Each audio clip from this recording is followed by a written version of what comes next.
don't got a job, you're going to have a hard time paying for your home. Unemployment in Nevada is high.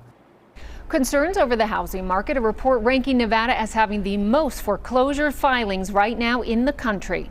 Thank you for joining us at 4. I'm Kirsten Joyce. And I'm Brian Loftus. Las Vegas ranks third among U.S. cities, and most of those filings clustered in certain Clark County neighborhoods. 8 News Now reporter Joshua Pagera visiting one near DI and I-11. Joshua digs into the data. This zip code right here in Clark County has the highest number of foreclosure filings.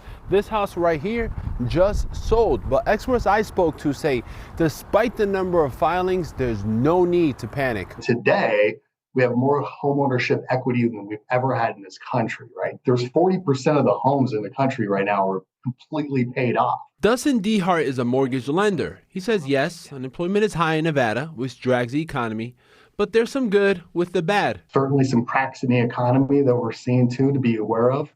However, those things are actually good for interest rates too. UNLV's lead research center for real estate published a study this week on the housing market. Sean McCoy, its author, has some concerns for homeowners. If we look at the average cost of just buying stuff today, about 24% higher than it was in 2020.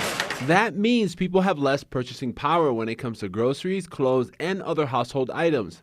McCoy says a drop in tourism to Las Vegas isn't helping. Just because you qualify for a home doesn't mean it's necessarily affordable. McCoy's team put together this heat map showing the Clark County zip codes with the most notice of defaults from January to June of this year. You can see they are in North Las Vegas, Paradise, Sunrise Manor, the southwest part of the valley, and near Cow Canyon and Centennial Hills. McCoy says on average per month during that time frame, there have been around 200 notice of defaults. If we see monthly defaults breaching about 1,000 houses a month, then the headlines are going to change. Experts say the next 6 months are going to be critical, especially if the Federal Reserve decides to drop interest rates. Reporting near DI and I-11, Joshua Pagera, 8 News Now.